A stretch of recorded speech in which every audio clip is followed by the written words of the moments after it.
You need to really understand the language of the platform. So, Facebook, for example, is a platform that people are still demonizing it, and they say that no one is on Facebook. No, Facebook, for example, it's one of the most powerful platforms nowadays, and also it has one of the most powerful ad tools. So, in a way, Facebook knows everything about me, about you, and when I want to run an advertisement for a winery, it has the best targeting. Also, it's a platform that combines different types of storytelling. So you can upload, let's say, an article, you can upload a video, you can upload just your thoughts or pictures. So it has a nice diversity. And also, maybe a more diverse age range. So it's a great brand, it's a great platform for a 360 storytelling, I would say. Welcome to Masterclass US Wine Market with me, Barbara Fitzgerald. In this show, we'll break down the complexities of selling wine in the US by discussing the relevant issues of today with experts from around the globe. Each episode serves up 3 key insights to help elevate your winery's presence in the US market. So grab a pen and paper and let's pave the way for your success in the US. Hi, everyone, and welcome to Masterclass US Wine Market. Today, I'm very excited to welcome Georgia Panagopoulou to the show. Georgia is an awarded content creator and digital strategist who engineers wine marketing globally. So thank you so much for joining us, Georgia. Thank you so much for having me. Oh, my pleasure. Before we dive into our discussion today, can you tell us a little bit more about your background, Georgia, and how you came to work in the wine business? Okay, this is quite a long story, honestly. But in the end of the day, what I basically do is that I use a diverse background. So I have studied chemical engineering, I have studied wine, digital marketing, and also leadership. So for the last 10 years, what I have done actually is that I have connected the dots through my academic studies and also my experience, my passions. In the end of the day, I do, digital marketing either as a strategist or as a content creator for wine brands around the world. Amazing. So you're really bringing together a very diverse background of studies. Indeed, indeed. But I thought in the beginning, because honestly, I entered actually the wine business because I was fed up with being an engineer. So I thought, okay, I don't like my studies and I don't like my career and how it's going. Also, there was this huge financial crisis in Greece. I don't know if you remember that. Yes. So back in 2014, I was just finishing my studies. I entered the workforce. Everything was going to hell, actually, in Greece. Capital controls, my generation didn't have space to dream in a way. So I thought, okay, this is not for me. I'm gonna try and chase something different. So I moved to Santorini. I started working there for a winery. And this is how I entered in the business in 2016. Wow. So were you making a Sirtico then? Actually, no. I applied for a hospitality position. Okay. So I started, without knowing back then, I started entering the storytelling side of wine, the communication in baby steps. Yes, yes. Well, that's a beautiful segue into what we're here to talk about today because, with really the important channel of digital communication and how much that means to connecting with consumers, especially younger consumers in today's wine landscape. I think it's always a good idea to have a little bit of a dust off about what digital marketing is and how to develop meaningful digital strategy. So, with that in mind, our 3 key takeaways for this episode and what we're excited to dive into with you, Georgia, are number 1, digital marketing is about discipline. So, it's not about doing more, but about being visible in the right way and showing up consistently across touch points. Number 2, storytelling is selective, not exhaustive. So storytelling is really about narrative discipline and deciding what the brand stands for and then creating meaning around that. And number 3, brand clarity is really a competitive filter. So it begins with listening, whether that's to the market, to consumers, to trade partners, and then continues with focus. So great list here. I'm excited to dive in with you.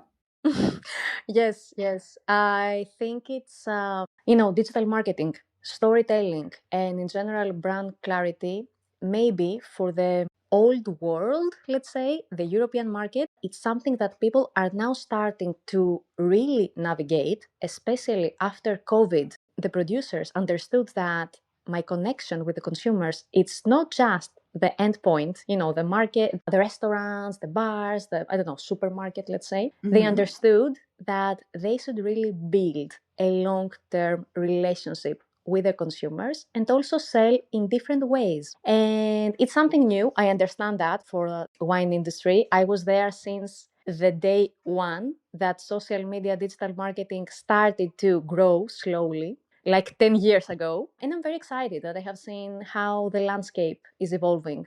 Definitely, definitely. It's been maybe one of the most evolving parts of wine, right, in the last decade. Yes, exactly, exactly. And I feel so blessed, really, that I was there. I don't know, the timing, the luck, the stars. Yeah, and I've seen that from the Yeah. beginning. Good segue into our first takeaway where, because in wine, where margins are really tight and attention can be fragmented, visibility without consistency creates confusion, and consistency without conversion is just kind of vanity metrics, right? So when you say visibility in the right way, how should brands determine what that actually means for them? I mean, is this channel specific, audience specific, price tier specific? Is it all these things? Yes, I think it's quite a combination. I mean, digital marketing gives you the power to be really targeted in what you want. So you can choose based on the consumers that you want to attract. First of all, the channels that you want to be visible on. Also, what I always say to my clients is that you don't have to be visible everywhere. Maybe choose one channel but build there consistently your content. So you don't have to be on Facebook, you don't have to be on Instagram, you don't have to be on TikTok. Choose maybe one or two platforms because I understand also that the business is, family owned businesses. Sometimes they don't even have marketing department. This is the most common thing, especially in Europe. Mhm. So first of all, choose the right platforms that express, what you do, and then start building slowly your consistency. So start creating your content plan, your content calendar. Also, for me, the most important thing, but maybe we will talk about it later, is understand actually who you are, because this is how you will express the content and you will be also consistent to your voice. And step by step, building, the visibility in the channels that are actually important for you, and also the consistent plan that I mentioned. Slowly, you start building an audience. And by building an audience and by following loyal kind of following, this, in the end of the day, converts. How do you recommend a brand understands what is the right platform for them? Like, how should they know whether to start with Instagram versus Facebook versus TikTok versus YouTube? I don't know. There's so many options. You need to really understand the language of the platform. So, Facebook, for example, is a platform that people are still demonizing it, and they say that no one is on Facebook. No, Facebook, for example, it's one of the most powerful platforms nowadays, and also it has one of the most powerful ad tools. So, in a way, Facebook knows everything about me, about you, and when I want to run an advertisement for a winery, it has the best targeting. Also, it's a platform that combines different types of storytelling. So you can upload, let's say, an article, you can upload a video, you can upload just your thoughts or pictures. So it has a nice diversity. And also, maybe a more diverse age range. So it's a great brand, it's a great platform for a 360 storytelling, I would say. Instagram is more dynamic. It has a really deep, let's say, storytelling because you can combine videos behind the scenes through, the stories and everything. Of course, mini blog, let's say, posts like using carousels, pictures, really investing also in the moment. And also, it's a more, let's say, dynamic in terms of age. TikTok, I think we're still navigating it in the wine business. Also, there are more restrictions in terms of alcohol. It's a platform that I think is very dynamic for a more modern and young driven kind of brands. And also, it's a platform that needs the faces of the company to be there. So it's not really a platform about aesthetics. It's not really product led. So if you're a producer, the people want to see you there, connecting with them. Something that on Instagram is different. It can be also more about aesthetics. But TikTok is more raw as a platform. Interesting.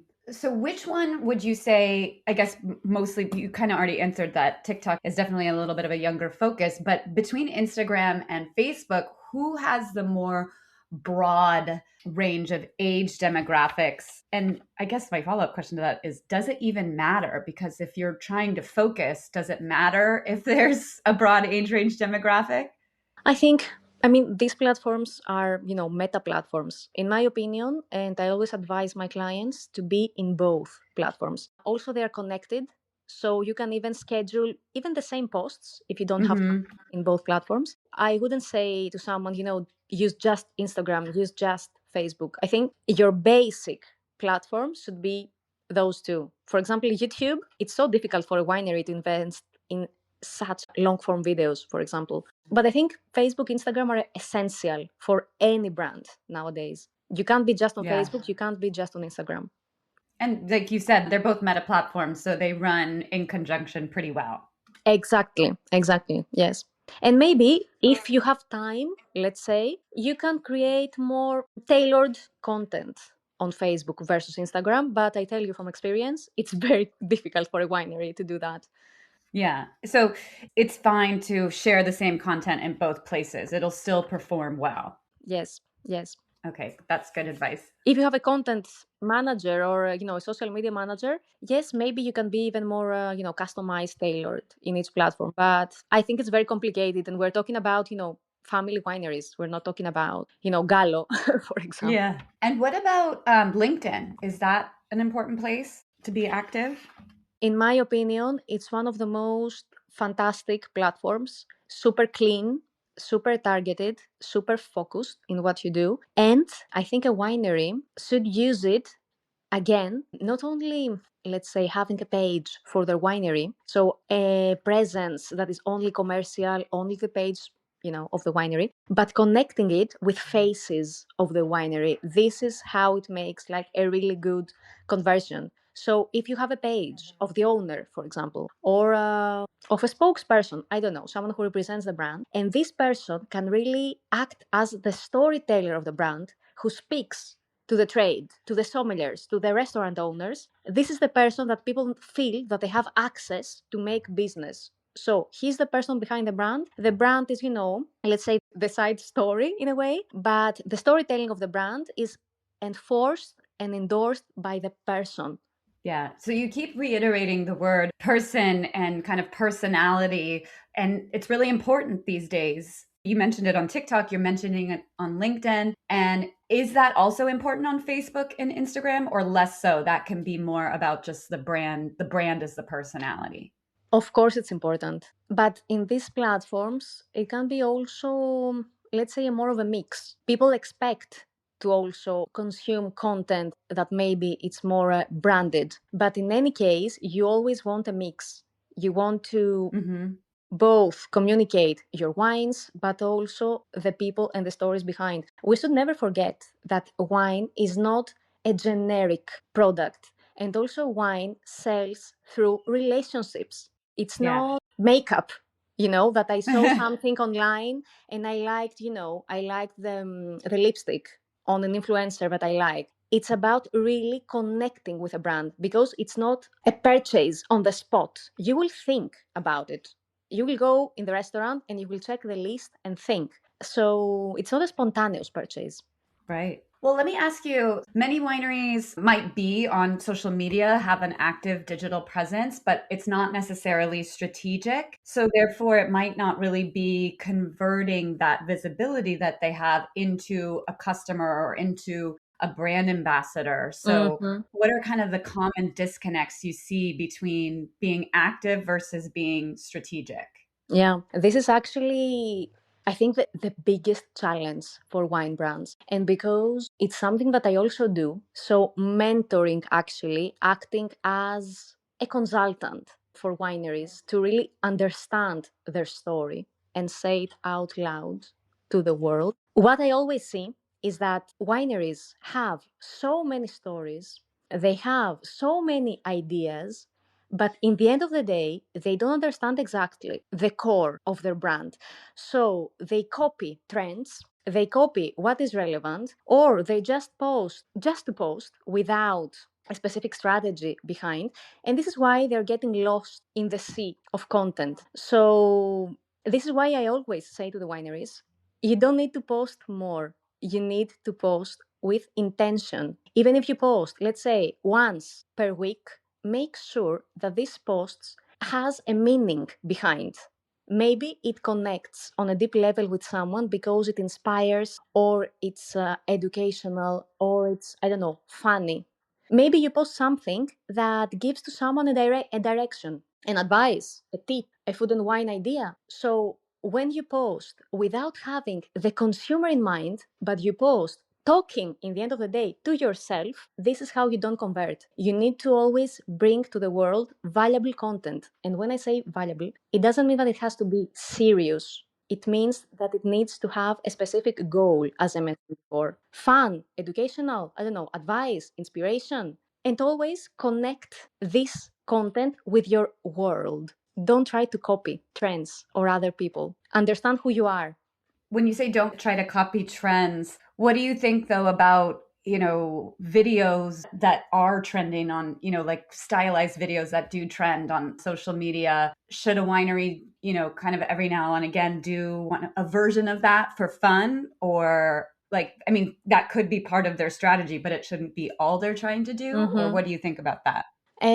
Trends, challenges, and viral content, they are always part of the mix, but if they are connected to your brand. So if you do a trend just for the trend, it won't convert. Also, it will attract the wrong audience. So even if you do Mm. something and you hit, let's say, 2 million views, you bring in 10,000 people who don't care about what you post, then there is no reason in the end of the day. So for me, it's not about the numbers. And I've seen that constantly. You should really invest and always have in mind the specific person that in the end of the day you are talking to. So if you're a winery that you're premium, for example, you don't want to create a trend that it will bring you, I don't know, 200,000 views from irrelevant people.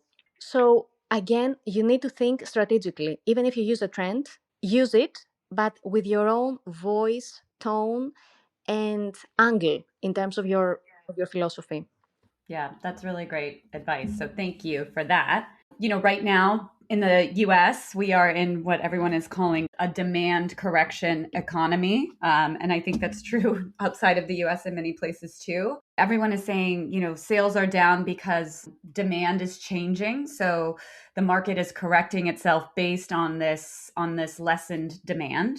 So we have a lot of volume of wine, but not as many consumers for it. So given that, how do you think producers should think differently about digital marketing?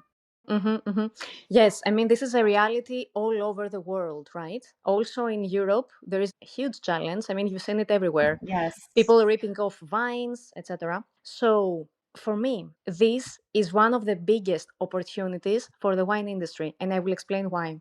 One thing that COVID, again, I mentioned COVID because for me it was like a pivot moment for digital marketing. Okay. So one thing that really changed over the years is that first of all, people follow brands. In the beginning, when digital marketing started, people preferred to follow creators, regular people, etc. Because brands evolved, people now have in their everyday life, in their content, in their mobile phones, content coming also from the brands. So they expect to be connected with your brand. Another thing is that right now, the biggest trend all around the world is that the digital reality, in a way, has made us look more for communities, look more for everyday, let's say, experiences, things that connect us with the world. So, for me, the biggest opportunity right now for any brand, wine, clothes, I don't care, is about building a following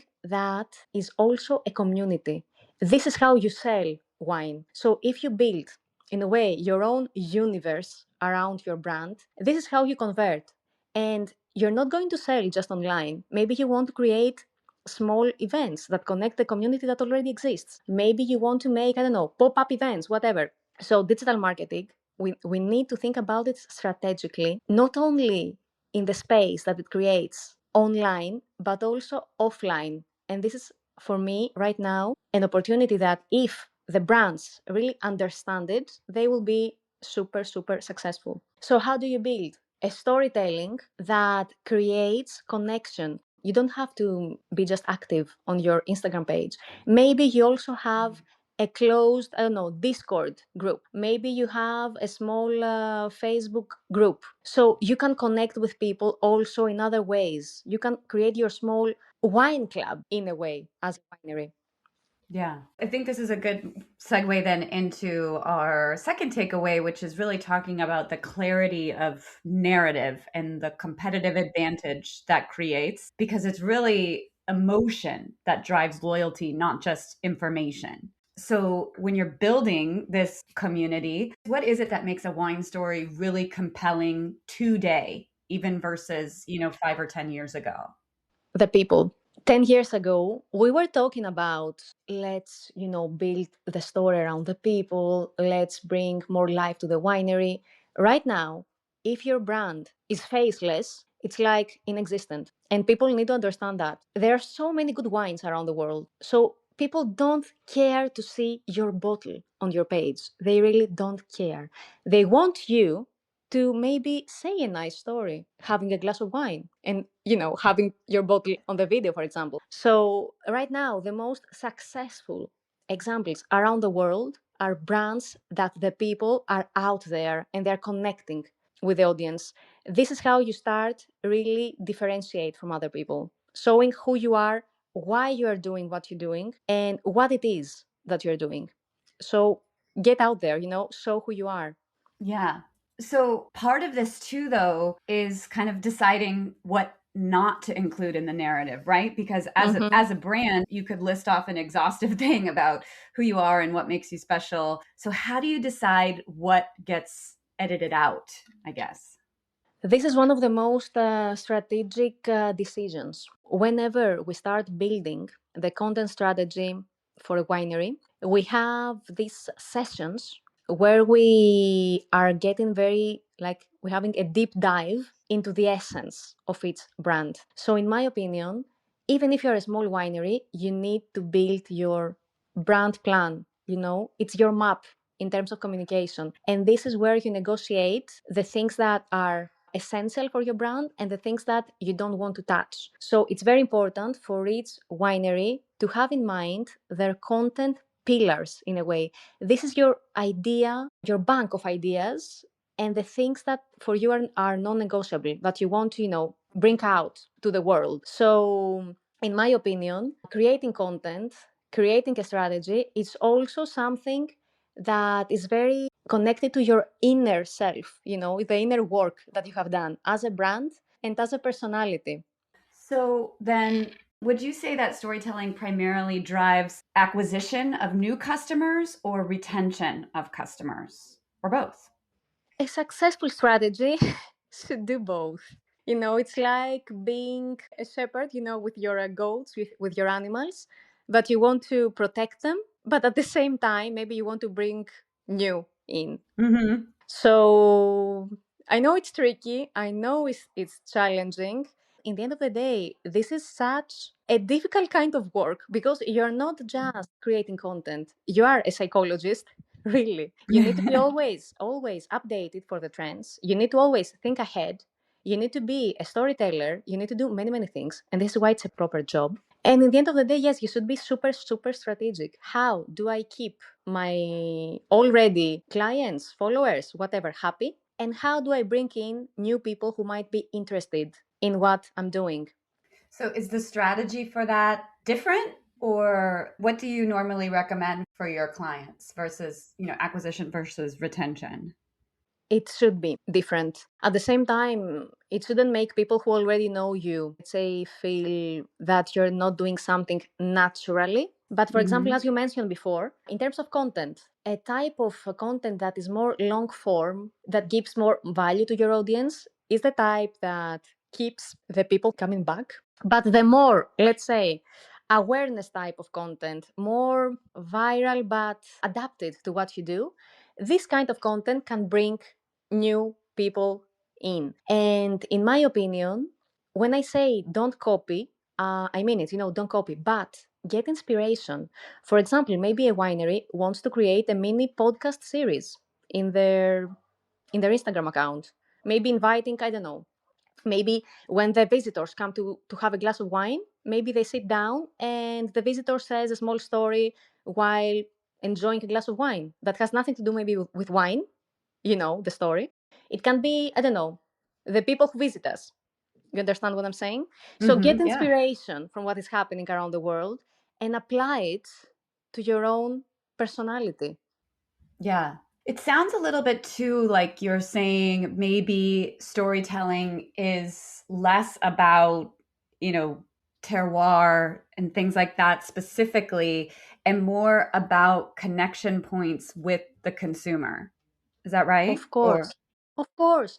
I mean, right now, as you also mentioned, people drink less, actually, wine. And also, we want to take this image of elitism out of wine. So, how do we do that? We need to understand how marketing works, anyways. So, how do I bring new people on my platform? How do I make wine more accessible? It's not about talking, about the terroir, about no one cares about that, honestly. Mhm.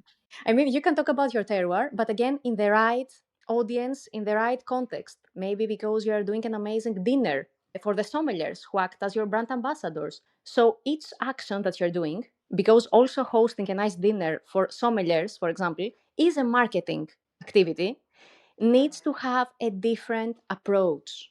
So, yes, in terms of social media, you need to understand that you're talking to regular people, not to wine geeks, not to super, I don't know, technical kind of people. Yeah, yeah. You're talking to human beings. So, how do you connect with them? Through a glass of wine. But wine doesn't have to be in the center. Wine can be, just the medium to get them there. Yeah. Well, a little bit more now into our third takeaway, talking, about this brand clarity. So even before you start telling stories, right, you have to understand who you are as a brand, what makes you unique so that you don't fall into the trap of being generic.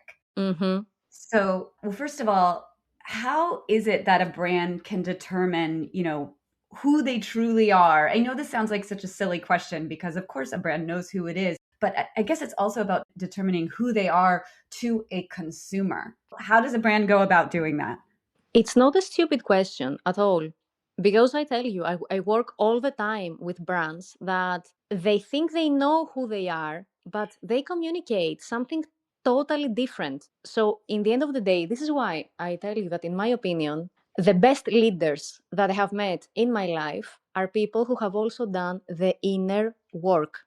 Nowadays, Mm, it's not just about being the strict, I don't know, shark CEO, shark producer. It's about also understanding in real life who you are. Maybe you are a caring parent. Maybe you are, I don't know, a person who is into extreme sports. This is also part of your branding. People mhm. forget that sometimes. So, in order to have a clear brand strategy, I think you should really go first in the real, yes, course of what made your brand start in the beginning. So, what is your why in the end of the day? You want to make people, I don't know, feel special when they consume your wine. You want them to feel that they belong in a luxury universe. You want them to feel that they are traveling, I don't know, mentally in France. Mhm. You should always keep in mind who you are and how do you want the consumer to feel. This is how, at least, I work. I really believe in emotional marketing. So, in the second takeaway, talking a lot about clarity and what a competitive advantage that is. And then now here talking about, brand identity that leads to uniqueness. How can a brand know when it's trying to speak to too many audiences, like when it's trying to be too many things to too many people? I think it's something that when, let's say, if we're talking from the digital marketing side, when a brand is trying to build their content, it is that's what you're trying to say, if I understand correctly. I think that when you get this feeling that you're feeling lost as a brand, this is the biggest sign that you don't know who you're actually talking to. This is why I always say to the brands, think that you have a specific persona in mind. Maria, for example, who has this, and this characteristic. What would you like her to know? What would you say to her? So if your tone every time changes, it means that you're speaking to a different person. So you need always to have, in the end of the day, in mind a specific persona that you're talking to with these specific characteristics. And this is something that I have seen through the years that is really helping to the people, having the specific persona that they're talking to. And it really acts like, an anchor. Yeah. So, in order also for a winery to know who they're listening to, they need to be listening, right? And Mhm. what does that look like? What does listening actually look like? Is it come in the form of data? Is it distributor feedback? Is it the comment section on their social media pages? Yes. Everything. This is why, you know what, it's so difficult to be both a producer and also the marketing. This is why I always say to the people, trust someone who knows the work. It's a proper work. Take a freelancer, I don't know, hire an agency, because data is the most important thing out there, of course, for commercial reasons, but also you need to be there doing what we call the social listening. So you want to see what other brands are doing. You want to get, as I mentioned, inspiration from other industries. You want also to have time to really think. You know what? Taking just a pause from everything after you have gathered information, and just take a pause and think and be again creative as a brand. And honestly, this is also what has helped me the most throughout the years. I am a person that I always look for information and I always get inspiration, not just from wine. I'm going to listen to podcast about history, about nature, about the space, whatever. So when I say listen, listen actively also what is happening in the world. Because sometimes, as I mentioned before, it feels like wine is speaking from itself to itself. No, this is how you're going to attract more people. And this is how also you're going to connect wine with today's culture, because wine is part of a culture. It shouldn't be like cut out from what is happening in today's world.